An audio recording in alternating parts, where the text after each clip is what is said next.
Hi, I'm so happy you're here. So, this is a presentation all about weight management for breast cancer survivors, specifically how we can combine nutrition and exercise to help you meet your goals. So, I'm going to share my screen in a moment and we'll get started. I'm very happy you're here.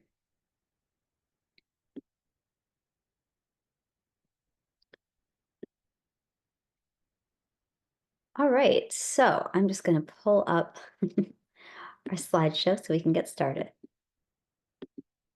All right, so this is number 5 in our series of presentations on weight management for breast cancer survivors. Just a little bit about me, if we haven't met yet. I am Jessica Cording. I'm a registered dietitian, health coach, and author of a few books. I also happen to be a certified Pilates instructor and Reiki practitioner. And in addition, I've recorded guided meditation courses for the Simple Habit app and done a lot of other wellness programming. So I've worked with breast cancer survivor patients and those at high risk to help them improve their quality of life through diet, exercise, and other healthy lifestyle habits. So that was at Valley Breast Center. So what the team recommends is taking a comprehensive approach that incorporates mindset, nutrition, movement, hormonal considerations, sleep, stress management, and mental well-being. It's not enough to just tell women to eat less and move more. If you've seen any of our other lectures on this topic, you've probably heard me say that, but I think it's really important to repeat that eating less and moving more is not necessarily um, helpful advice. So today we will mostly be talking about avoiding unintentional weight gain in breast cancer survivors. But that said, this presentation is meant to be inclusive for all survivors and those looking to reduce their risk. So we'll cover topics such as how diet and exercise work together to support weight management. We'll talk about the role of protein and carbs and how to make sure you're getting the right balance. We'll also talk about timing of meals and snacks around your workouts, as well as examples of pre and post workout meals and snacks. We'll also touch on why rest days are important and a little brief intro to some fitness related supplements you might hear about in the media. So, as I said, eat less, move more. It's much more nuanced than that, especially for those who've been through breast cancer treatment and or are in menopause. That those changes that occur as a result of treatment and or if someone is experiencing hormonal changes just due to the aging cycle, the life cycle you might hear me call it, um, it changes things. So we're going to talk about how eating enough of the right nutrients can support a balanced exercise routine and help you see the results that you want. So I just to summarize some things I've shared in past presentations, just a few factors to be keeping in mind when we're talking about weight management for those who've been through breast cancer treatment. Metabolic changes related to treatment. So things like changes in leptin and ghrelin levels. Those are two hormones that regulate hunger and appetite. Insulin resistance, inflammation, decreased activity, loss of muscle. Those are some things that are occurring very commonly in this population. And then hormone changes related to treatment. So that could be medically induced menopause and or surgically induced menopause. That could be use of an aromatase inhibitor or things like menstrual cycle changes related to tamoxifen use. um, Medication side effects like fatigue, sleep disturbance, joint pain, mood changes, etc. And then mental health concerns, of course, we can't overlook. So stress, trauma being two really, really big ones. So, just to get a little more specific about some of these metabolic changes, just because it might help with some questions that come up as we're going through this. One of the things that does commonly happen is changes in glucose metabolism and insulin sensitivity. So, um, certain treatments, such as aromatase inhibitor and certain chemotherapy approaches, have been linked to increased blood sugar and decreased insulin sensitivity. So, those are things that we have to be keeping in mind, things that could show up on lab tests. Also, changes in lipid metabolism. So, you might see this reflected as a change in cholesterol level. So, you typically higher total cholesterol and higher LDL cholesterol. And what happens is It just means that the way that the body metabolizes fats becomes a bit less efficient, so to speak. You may also see increased triglycerides. Um, we also know this increase, it could be linked to changes in the glucose metabolism. They kind of go hand in hand. So often people might see these changes happening at the same time. And I bring this up because this is just, it's extra important to make sure that we're structuring our meals and snacks to support stable blood sugar levels, and also that we're choosing healthy sources of fat to help just offset these changes that may be occurring. And then changes in leptin levels. Leptin is kind of, I like to call it a satiety hormone. So it helps you be perceptive of when you're full. And so when the body's functioning properly, leptin suppresses appetite, after we eat. But if someone has some degree of leptin resistance, they may not feel as full. And certain things like sleep deprivation and other factors might actually suppress leptin, again, making so that's one reason someone who is not getting good sleep might feel extra hungry. Also, some studies have linked use of certain drugs like tamoxifen, raloxifene, and aromatase inhibitors to higher leptin levels and leptin resistance. In the last presentation, we also talked about the benefits of exercise. This is you probably heard your oncologist talk about exercise being a really important part of risk reduction. And there's a lot of good reasons. Exercise has been associated with improvement in quality of life, cardiovascular fitness, body composition, bone health. Also, specifically, regular physical activity has been associated with decreased risk of breast cancer recurrence and risk of all cause and risk of mortality, both breast cancer specific and all cause mortality. Regular exercise has also been associated with reduced risk of other cancers and other diseases. And it's also been linked to improved mental health and cognitive function. So things like muscle, like memory, cognition, like that, like critical thinking and things like that. And just to recap, like, because we're often asked, well, how much exercise does somebody need to get these benefits? So, what the American Cancer Society recommends for risk reduction is that you aim for 150 to 300 minutes per week of moderate intensity activity, or 75 to 150 minutes per week of more vigorous activity. It's also important to include a mix of strength training and cardiovascular exercise. Just so you have some examples of what's moderate, what's vigorous, here's a slide that explains that a little bit. If this is helpful to keep in mind, I always tell my patients that, you know, moderate intensity, that's something where there is effort involved, but you could still carry on a conversation. Vigorous activity, it is more, well, vigorous in the name, but it would be much harder to actually maintain a conversation because you're breathing heavier, you're working harder. And the reason that strength training is important is that it plays a role in building and preserving muscle mass. And that matters for weight management because while muscle weighs more than fat, it's more metabolically active. So, what that means is that the more muscle that someone has, the higher their metabolic rate will be. And just there are studies showing that when we have better muscle mass, that is associated with just improvement in things like insulin sensitivity, changes in blood sugar regulation, um, cholesterol is better. When we lose muscle, that's been associated with adverse effects. So, like, someone might find that they become more insulin resistant, or their cholesterol levels go up, or their blood sugar is higher. Also, loss of muscle has been linked to things such as listen to me, fatty liver, and chronic inflammation. And chronic inflammation, that can be an underlying factor in many adverse health conditions. So that is meaningful. And we do start to lose muscle mass naturally with age, which is just an annoying part of being a human being on this planet. Um, but especially post-menopause, that's a time when many women start to notice the difference. Every decade we continue to lose muscle. The good news is that there's something to do about it. So, strength training and consuming adequate protein are two of the best things that can help protect against muscle loss and to help build new muscle. So, it's not that once you lose it, it's gone forever. You can improve your body composition, and by that I mean you can improve that ratio of muscle tissue to fat tissue, and improve your metabolism.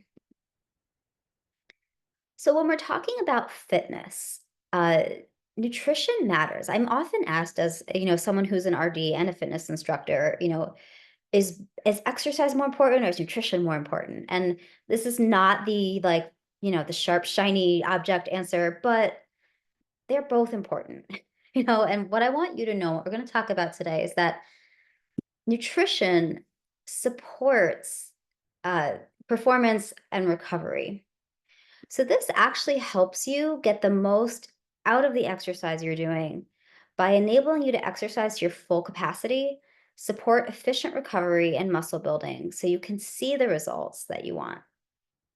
And more specifically, having the proper fuel before exercise, it helps you have a great workout, because you have the energy and the drive to do it. We'll talk a little more specifically about what's involved there. So you have that great workout, and then the proper nutrition post-exercise actually helps your body build, repair, and retain muscle, and also replenish glycogen stores and electrolytes that are used during that activity. And if you don't know what that means yet, do not worry, I will cover all of it. So just what I want you to know, big picture, what you eat and when you eat do matter, but you don't need to make yourself crazy striving for perfection. So I'll explain how. But first, let's talk about carbs. I think that we go through media cycles where, certain nutrients are demonized, and we've been in a carb phobic cycle for a really long time. And what often gets lost in the messaging is that our body does need some carbohydrate, especially if we're active. So, what carbohydrates do for us if we're talking about exercise, they provide glucose that's stored in our muscles as a compound called glycogen. And our body uses that for short term energy during exercise to increase endurance, to get us through and delay fatigue. So that's what helps us to get through that exercise. But it also, so it's having some glycogen in your system because you ate carbs helps you do the workout. And then after the workout, especially if it was something really a little more intense, more vigorous, or like a longer workout, you want to eat carbs to replenish those glycogen stores. Of course, we want to be choosing the more nutrient dense options, right? That are less likely to be causing blood sugar spikes that could, be detrimental for our insulin resistance. So sources that I tend to emphasize, so like whole grains and grain products over the refined versions, things like starchy veggies like potatoes and corn, fruit, another great way to get carbohydrate, beans, peas, lentils, and then certain dairy products. So depending on your dairy tolerance, that can be another way to work in some complex carbs as lactose. And then sugar, it is a carbohydrate. I don't tend to recommend relying on sugar to replenish your glycogen stores unless you're like running a marathon and you need like that really quick hit mid-race, like that's a different story. But we're just talking about everyday kind of regular physical activity routine. But just to know that sugar also contributes carbohydrate.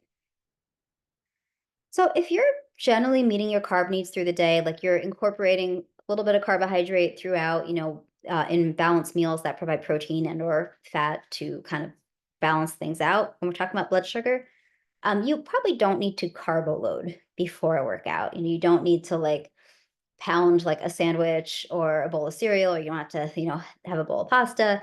If you're just generally eating carbs as a regular part of your diet, you're probably fine.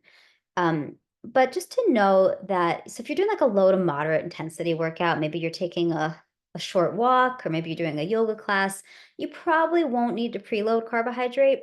But if you are planning to do something a little more intense or something that lasts 90 minutes or longer, so if you're taking a HIIT class or you're doing something like taking a long hike, um, having some carbs before you start that activity could help protect against that glycogen depletion that leads to fatigue. So just to keep that in mind. So if you are planning to, climb up a mountain tomorrow, like have some oatmeal for breakfast. Um, so I mentioned some natural sources of simple, like when I say simple carbs here, I mean things that are going to be easy to digest. Often when you hear the term simple carbs, like it's when a context, like a negative context, because complex carbs are the things that take longer to digest. They are more likely to help stabilize our blood sugar. But if you do need to quickly get carbohydrate, to into your system to help you do a physical activity is going to be challenging. Things that are a little bit easy, like digest a little more quickly, so like fruit, like bananas, or dried fruit, like dates, something like that, or a cup of milk. That's going to give some easy to digest pre-workout energy to help, and it can also help with replenishing glycogen stores. So I probably say this almost every presentation, but don't be afraid of bananas. Like you don't have to be, especially if you're using them strategically to fuel your workouts.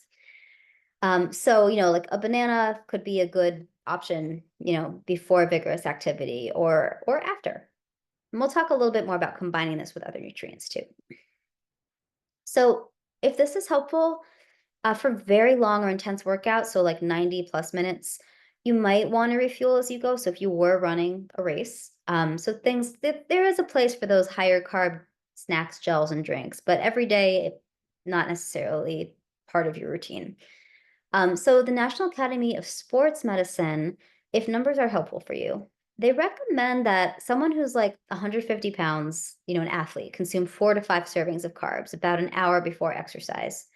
And for reference, a serving is 15 grams, which is about a slice of bread, half of a medium banana, a small potato, about a third cup of oatmeal. So just for reference. And then, and again, this is for like someone who's doing a lot of activity. So every day you may not need quite this much, but during a workout, like a vigorous workout, they'll recommend 30 to 60 grams of carbs per hour if the workouts last longer than an hour. Um, and so if you're doing like an endurance activity, like that's when you do need to start replenishing carbs. After a workout, especially if you did a vigorous workout, you might need more carbs to aid recovery. Post workout at other points of the day, it's totally fine to choose those more complex carbs like beans and sweet potatoes and whole grains, because, that's been associated with improved storage of protein in the muscles and retention of muscle mass. So I often will tell my patients and clients that post workout, you want a combo of protein and carbs. So, that could look like if you're making, and we'll get into more examples, but if you were maybe doing like a protein shake, you do it with, a banana and some protein powder, and maybe you add some healthy fat in there with like some nut butter, something like that. So there are ways to make it easy. But I just want, I know I just threw a lot of numbers at you. Unless you're doing lots of long and or intense workouts, you likely don't need to modify your carb intake that much. This is more just for your information. But if you've been avoiding carbs and wondering why you're not seeing results from your workouts, or you find that you're exhausted during those workouts, see how adding a little bit more carbohydrate feels in your body. All right, so now we're going to get to protein. And at the time of this recording, we are in a media cycle where protein is everywhere. High protein is like the buzzword or buzz phrase, I guess would be a better way to phrase that. But protein helps support muscle building, repair, and retention by providing the amino acids that our body needs to do those processes. So, protein after a workout is essential to support recovery. So, some good food sources of protein that are aligned with the American Cancer Society guidelines for diet and physical activity, things like fish, eggs, poultry, certain dairy products. So, like I'm often recommending Greek yogurt and kefir and cottage cheese. Plant-based sources, of course, like beans, peas, lentils, nuts and seeds, whole soy like tofu, and then certain dairy-free alternative products, so like soy milk, pea protein milk. I do encourage going for the unsweetened varieties of those. I always like to just point that out. You want to have about 15 to 30 grams of protein within an hour of completing a workout. So if you are someone who tends to exercise in the morning, breakfast is a great place to get that. Or if you are working out after work, maybe dinner is where you get your protein. Or if you're exercising midday, maybe you have a snack that is providing those nutrients. But big picture, what's most important is the total amount of protein you consume over the course of the day. And I often am asked, okay, how much protein does someone need? And you're going to see all different kinds of answers. Like, okay, so the USDA RDA, like the recommended daily amount for protein, is listed as zero point 0.8 grams per kilogram per day for healthy adults. And just for reference, a kilogram is 2.2 pounds.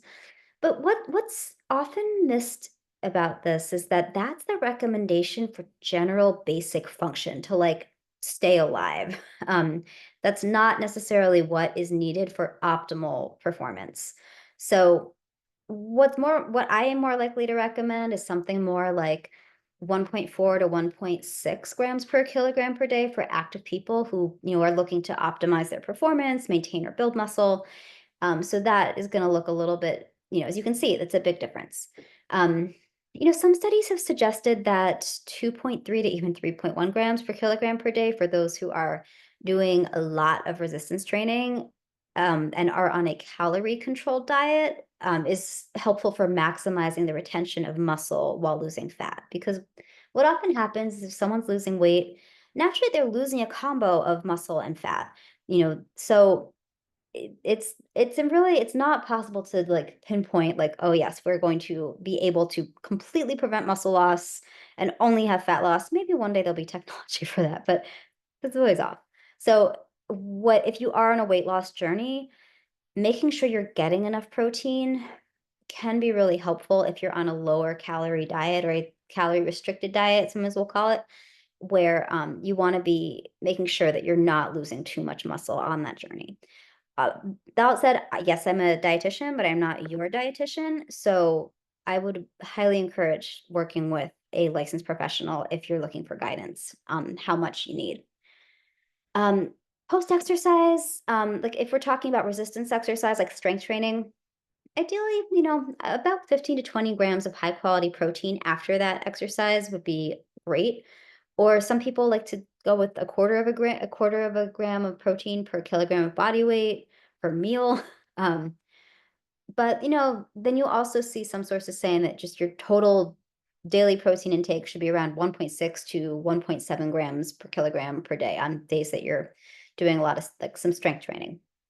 If you're talking about endurance exercise, like hiking, running, pretty similar actually.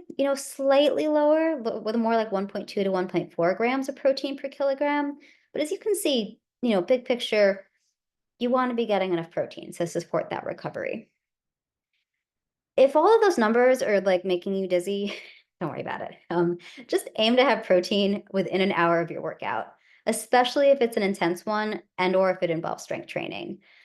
And as a ballpark, aim for like 15 to 30 grams of protein per meal. I often will say 20 to 30, but if 20 even sounds insane to you, start with 15 and work your way up a little bit.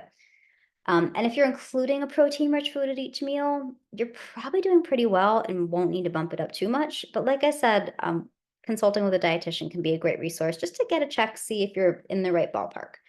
Um, and I just want to add that these numbers are for people, generally healthy people, but there are certain conditions that can cause protein needs to be a little bit decreased, specifically certain kidney conditions. So if that applies to you, talk to your doctor about protein. We're not going to talk too much about fat, but I will say something to know is that I do recommend avoiding having a high fat meal right before a workout because fat slows digestion and this could cause some discomfort during exercise. However, having enough fat in the diet in general is really important for satiety and hormone function, blood sugar balance, nutrient absorption. So just make sure you are including it in those post-workout meals and snacks, just not right before a workout. And as far as vitamins and minerals go, they can be really helpful for fitness. So, electrolytes like sodium, potassium, magnesium, calcium, like they're helpful in regulating muscle and nerve function. And involved in so many different processes in our body, and we lose them in sweat. So we do need to replenish those. Vitamin D, vitamin K2, calcium all protect bone health. So that's also important to continue to be able to do activity. And iron is involved in maintaining energy levels. So making sure we're eating enough iron or supplementing if recommended by a healthcare provider can be helpful. So hydration, most of the weight that someone might lose during exercise is fluid through sweat. And there's no exact recommendation of like how much water like every person should have, but a general ballpark is, around 14 to 22 ounces about 2 hours before, or, if you're working out first thing in the morning, obviously, you don't have to wake up 2 hours earlier to drink, but 6 to 12 ounces of water, a sports drink. I usually say water is fine. Um, After every 15 to 20 minutes of exercise during a workout, and at least another 15 to 24 after workouts. If you're doing a really long or intense workout, or if you're sweating a lot, like maybe you take a walk and it's like 90 degrees outside, like then you want to replenish those electrolytes through a supplement or a DIY. But while we're talking about supplements, there's you'll see a bunch out there, and this is just scratching the surface, but some of the most common ones you'll see in this category are protein supplements, amino acid supplements, creatine. And I did want to touch on creatine for a sec. With creatine, I've been getting a lot of questions, is it appropriate for breast cancer survivors? And I just want to say that to date, the research is not really conclusive. There's plenty of evidence showing that it's great for, if we're, from a fitness standpoint and other things, but there may be some concern for its effect on cancer cells. We just don't know enough. So I always tell people check with your medical oncologist. Just talk to your team, get their take on it. I would prefer to be cautious than to just say, "Oh yeah, you should take this thing. It's really popular." So it is individual. Pre-workout supplements usually contain a few different like amino acids and other like energy boosting compounds, B vitamins, caffeine. I think I'm more likely to tell someone to just like if they want the boost, maybe drink a little coffee, make sure they have um, a little bit of carbohydrate if they need it. Um, Tart cherry extract, often used to support recovery by reducing inflammation. So that's something to consider. The research is kind of mixed. Like some studies show it's really helpful, others don't show a very strong correlation. But if it works for you, I think it can have its place. Same with beetroot supplements, geared towards reducing inflammation and soreness. Electrolyte supplements are having a moment in the media, have been for a little while. I this is very individual. Like if you are like there are very high sodium supplements that are really popular right now. And if you're sweating like buckets because it's really hot, like that stuff can have its place because you are losing so much sodium in that sweat. But if it's like wintertime in the Northeast and you're doing a 20-minute workout, you do not need a electrolyte supplement with 1,000 milligrams of sodium. Something a little more conservative might be more appropriate for you. The gels, goos, chews, like those are really helpful if you are doing an endurance activity that's lasting a long time to replenish glycogen stores quickly. For everyday workouts, probably not going to need that. And then you'll see also recovery blends. So these are often powders, or you might see them like made into bars and drinks, but usually a combination of the protein, amino acids to further support muscle repair. Things like you might also see them with tart cherry and beetroot and other nutrients kind of thrown in the mix that are supposed to support recovery. And I think when you're looking for any nutrition supplement, including these fitness ones, you want to choose a reputable brand that ideally is third party tested and verified so that you know what's on the label is actually what you are getting because there's a lot of discrepancy there. So ideally, I often will recommend look for products that are NSF certified for sport that will meet those guidelines. So, what to eat before a workout? So, things to keep in mind. You want it to be easy to digest, low in fat, low to moderate protein, and low fiber. So that way it's not going to kind of weigh you down and make you feel gross. So, piece of fruit, glass of dairy milk, or something. I guess I get a little bit of carbs, but not much in like soy milk or pea protein milk. Couple of dates, slice of toast. You can put a little jelly on there if you need. Some coconut water, if that's just an easy one for you. Half cup of low-fat yogurt, half cup of cooked oatmeal. So they're all going to check the boxes.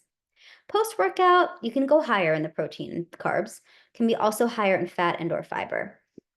So like ready to drink protein drinks can have their place, or you can make a smoothie with fruit, milk, yogurt, and or protein powder. I like to add spinach and frozen cauliflower rice to my smoothies to make them really creamy and sneak in vegetables, but depends on you. Greek yogurt with fruit and nuts, that can be a great easy meal. I do recommend the plain Greek yogurts because often the ones that are sweetened just have either a lot of sugar or a lot of additives, and like, I'd rather you get to decide what's being added to the yogurt. Something like a serving of protein or fish, poultry, eggs, tofu, and some carbs, like brown rice, sweet potato, whole grain bread, and then include some non-starchy veggies too. Whole grain toast with peanut butter and fruit, really easy option. or something like a grilled chicken or tofu sandwich on whole grain bread. Obviously, that is just scratching the surface, but I wanted to share some concrete examples with you. And just always touch base with your healthcare provider before starting a new exercise routine and or starting a new supplement. And as you're working on building a healthy routine with nutrition and fitness, so it's important to choose exercise that you enjoy and can be consistent with. That's important. If it helps, you can plan your workouts ahead of time. Uh, Choose healthy foods you actually like and will want to eat. I don't care if it's the healthiest thing in the world. If you don't like it, don't eat it. You don't have to. There's so much else you can eat. Have a few different options though to give yourself some flexibility. And this goes for fitness and for nutrition. If it serves you, plan and prep meals. And something else I found very useful for people is to anticipate barriers. Like be aware of what tends to trip you up and make it hard for you to stay on track. So that way you can make plans to deal with those barriers before they come and throw you off. Being accountable to somebody can be really helpful, whether it's a friend, a family member, a coach. And then working with an expert, even if it's just for a short period of time, like consulting with a trainer or a dietitian, can really set you up for long term success by helping you build some healthy patterns and healthy habits. And of course, listen to your body. You are the expert on you. So pay attention to how different foods and drinks and the timing of meals and snacks impact you, your performance, your recovery, your overall well being. You are the expert on you, and I want you to listen to that. So, thank you so much for being here with me today. I really hope that you found this helpful, and I hope that you enjoy the rest of our series. Thank you so much for being here.